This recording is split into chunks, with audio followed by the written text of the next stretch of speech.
Hello दोस्तों और स्वागत है इस रोमांचक विश्लेषण में।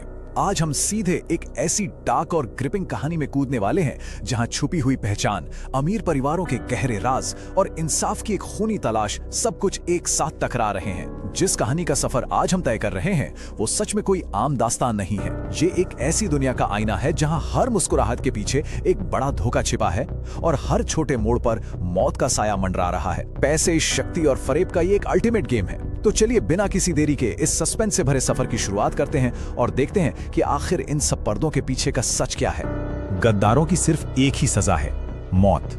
सुनकर ही रोंगटे खड़े हो जाते हैं ना। ये सिर्फ एक डायलॉग नहीं है, बल्कि वो आग है जो इस पूरी दास्तान को जलाती है। सोचिए, एक ऐसी खौफनाक धमकी जो लगातार हमारे मुख्य किरदार के सर पर किसी काली घटा की तरह मंडरा रही है। कहानी के शुरू होते ही ये भयानक शब्द एक ऐसा सस्पेंस पैदा कर देते हैं जिससे तुरंत अंदाजा लग जाता है कि यहाँ दांव पर आखिर कितना कुछ लगा हुआ है। यहाँ गलती सुधारने की या माफी की कोई गुंजाइश नहीं है, बची है तो सिर्फ मौत। तो चलिए आगे बढ़ते हैं अपने पहले पड़ाव की तरफ। एक आम डिलीवरी बॉय और वेद की दोहरी जिंदगी। इस कहानी के केंद्र में एक बेहद रोचक पैराडॉक्स है। व्यक्ति जो सामने से दिखाई देता है और जो वो असल में है, इन दोनों में जमीन आसमान का अंतर है। अब जरा इस कॉन्ट्रास्ट पर ध्यान दीजिए। एक तरफ हमारा वेद है, एक साधारण पसीने से लथपथ डिलीवरी बॉय जो रोज अपने मैनेजर की गालियां खाता है, चंद रुपयों के लिए मेहनत करता है। हालत यह है कि आरके इंडस्ट्रीज में एक कोल्ड कॉफी डिलीवर करते वक्त क्यारा नाम की एक सुपर रिच लड़की उसकी फटी शर्ट देखकर उसका मजाक उड़ाती है और कॉफी तक उसके मुंह पर फेंक देती है। और तो और गरीबी की वजह से उसकी अपनी गर्लफ्रेंड सोनिया भी उसे एक अमीर लड़के के लिए छोड़ देती है। बिल्कुल एक आम इंसान की तरह वो स्ट्रगल कर रहा है। लेकिन अब इसके बिल्कुल उलट देखिए।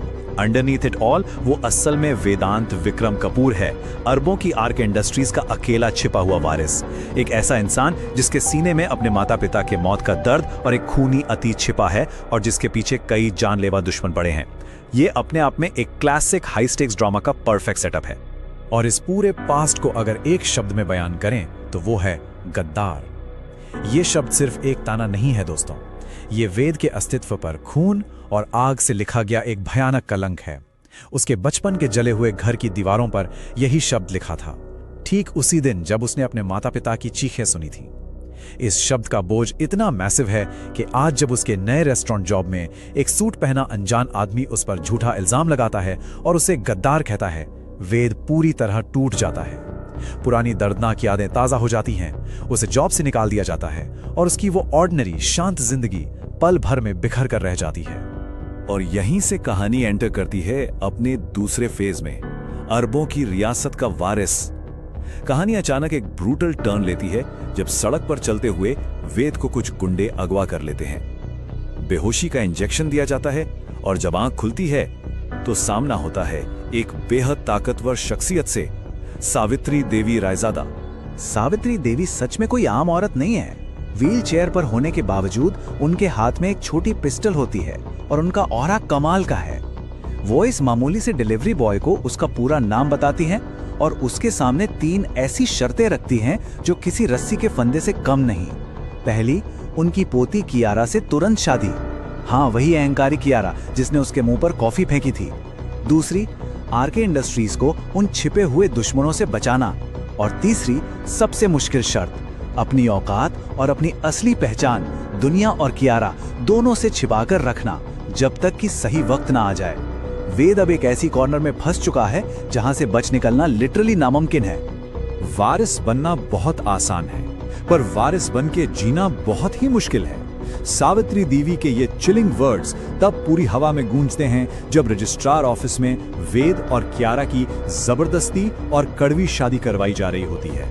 सोच कर देखिए, एक तरफ कियारा है जो इस सड़क छाप लड़के से नफरत करती है और दूसरी तरफ वेद है जो इन अमीर लोगों के झूठे नकाबों से चिढ़ता है। ये मिलन नहीं दोस्तों, ये एक मजबूरी की बेड़ी थी जिसने दोनों की किस्मत को एक साथ बांध दिया। अब आते हैं इस विश्लेषण के तीसरे हिस्से पर, एक खतरनाक साजिश। रायजादा परिवार के इस अजीब नए रिश्ते में अभी ऑकवर्डनेस शुरू ही हुई थी कि कहानी में एक नया भयानक ट्विस्ट आता है। एक ऐसी साजिश जहां दुश्मन अब दरवाजे पर नहीं, वो दरवाजे के अंदर आ चुका है। रायजादा मैंशन जैसी हाई सिक्योरिटी जगह में अचानक ब्लैकआउट होता है, लाइट चली जाती है और इस अंधेरे में कुछ ऐसा गायब होता है जो गेम पूरी तरह पलट देता है। उस घुप अंधेरे में मेंशन से कोई कीमती गहना या कैश चोरी नहीं होता, बल्कि वेद के माता पिता की एक आधी फटी हुई तस्वीर चोरी हो जाती है। सावित्री देवी पूरी तरह घबराकर बताती हैं कि उस तस्वीर के पीछे एक इनविजिबल कोड लिखा था। यही वो अकेली चाबी है जो बता सकती है कि उस रात आखिर किसने वेद के माता पिता का खून किया था। उस तस्वीर का मेंशन से गायब होना ये क्लियर कर देता है कि गद्दार उनके बीच ही मौजूद है। उसे वेद की असली पहचान पता चल चुकी है। ये सीन पूरी दास्तान को एक high stakes cat and mouse game में तब्दील कर देता है। टेंशन को और बढ़ाते हुए तो रॉयल क्लब के इस पूरे टाइमलाइन पर नजर डालिए। रात के 11 बजे हैं। कियारा ऑलरेडी नशे में धुत है। उसका ही एक सो कॉल्ड दोस्त सार्थक धोखे से उसके ड्रिंक में ड्रग्स मिला देता है। वेद वहां पहुंचता है और अपनी स्ट्रीट स्मार्टनेस दिखाते हुए बड़ी चालाकी से ग्लास स्वैप कर देता है। पर किस्मत देखिए, कियारा आखिर में गलती से वही स्पाइक्ड ग्लास पी लेती है। सार्थक उसे अकेले सुनसान सड़क पर ले जाता है, जहां वेद एकदम हीरो की तरह गाड़ी का कांच तोड़कर कियारा को बचाता है। पर इस केओस के बीच सबसे माइंड ब्लोइंग मोमेंट तब आता है जब एक अनजान बाइकर वहां से गुजरता है और वेद की तरफ एक लिफाफा फेंककर अंधेरे में गायब हो जाता है। और उस लिफाफे में क्या था? उस फटी हुई तस्वीर का दूसरा हिस्सा। उस लिफाफे के जरिए वेद एक अबैंडन्ड खंडर जैसी बिल्डिंग में पहुंचता है, जहां एंट्री होती है एक नए कैरेक्टर की, रकीम। ये लंबा चौड़ा आदमी पूरी तरह टैटू से भरा हुआ है, जो खुद को वेद के पिता का पुराना बॉडीगार्ड बताता है। वो वेद को किंग कहकर बुलाता है और कहता है कि ये खेल बहुत पहले शुरू हो चुका था। रकीम बताता है कि उस तस्वीर के दोनों हिस्सों को जोड़कर उस कोड को डिकोड करना ही इस जंग को जीतने का अकेला रास्ता है। मतलब साफ है दोस्तों, दोनों तरफ के लोग इस कोड के पीछे हाथ धोकर पड़े हैं। पर क्या रकीम पर भरोसा किया जा सकता है? ये मिस्ट्री अभी बाकी है। और अब हम एंटर कर रहे हैं इस विश्लेषण के सबसे एक्सप्लोसिव हिस्से में, भाग 4, आग और मौत का खेल। दुश्मन अब अपना आखिरी और सबसे डेडली कार्ड खेलता है। रायजादा परिवार पर एक ही वक्त में ऐसे हमले किए जाते हैं जो उनके पूरे एम्पायर की नींव हिला देते हैं। जरा इस अटैक के स्केल को समझने की कोशिश कीजिए। ये एक परफेक्टली कोऑर्डिनेटेड मास्टर प्लान है। एक तरफ सावित्री देवी का एक हाईली सस्पिशियस एक्सीडेंट हो जाता है और वो हॉस्पिटल में अपनी सांसें गिन रही हैं। दूसरी तरफ कियारा का सगा चाचा यशवंत उस पर दबाव डालता है कि कंपनी अगले 24 घंटे में बेच दी जाए। और जब कियारा हॉस्पिटल भागने की कोशिश करती है तो उसे एक नकली टैक्सी में बिठाकर किडनैप कर लिया जाता है। और फिर वेद के फोन की रिंग बजती है। एक अनजान आवाज धमकी देती है कि दोपहर 2 बजे तक पूरी दुनिया के सामने लाइव आकर कबूल करो कि तुम्हारे पिता एक गद्दार थे। अगर नहीं किया तो सावित्री और कियारा दोनों की लाशें मिलेंगी। दुश्मन ने वेद को पूरी तरह आइसोलेट कर दिया है, एक ऐसी डेड एंड पर जहां से कोई रास्ता नहीं दिखता। 5 मिनट, सिर्फ और सिर्फ 5 मिनट, यही वक्त बचा है वेद के पास।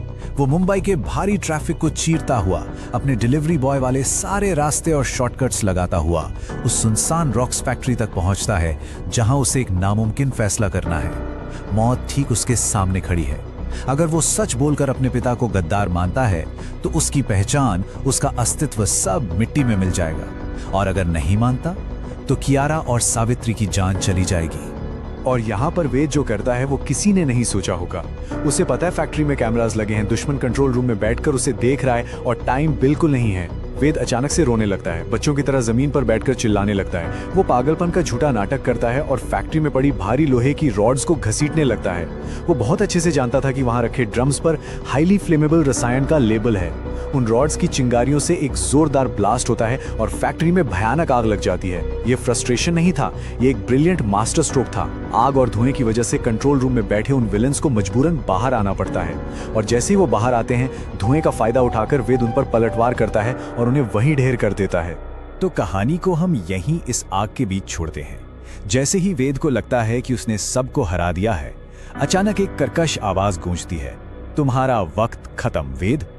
वो पलट कर देखता है तो 9 नाकापोश किलर और उनका लेदर जैकेट वाला लीडर ठीक उसके सामने आकर खड़े हो गए हैं। चारों तरफ आग तेजी से फैल रही है। अब सवाल ये है, क्या वेद अपने माता पिता की मौत का वो आखिरी सबूत, वो इनविजिबल कोड वाली तस्वीर, इन हत्यारों के हवाले कर देगा सिर्फ अपनी और अपने नए परिवार की जान बचाने के लिए, या फिर ये सबसे बड़ा राज इस आग के समंदर में हमेशा के लिए राख हो जाएगा? ये सस्पेंस वाकई उस आग से भी ज्यादा गर्म है। हम जल्द ही वापस आएंगे ऐसे ही और किस्से और कहानियां लेकर। तब तक के लिए इस माइंड बॉगलिंग राज पर विचार करते रहिए।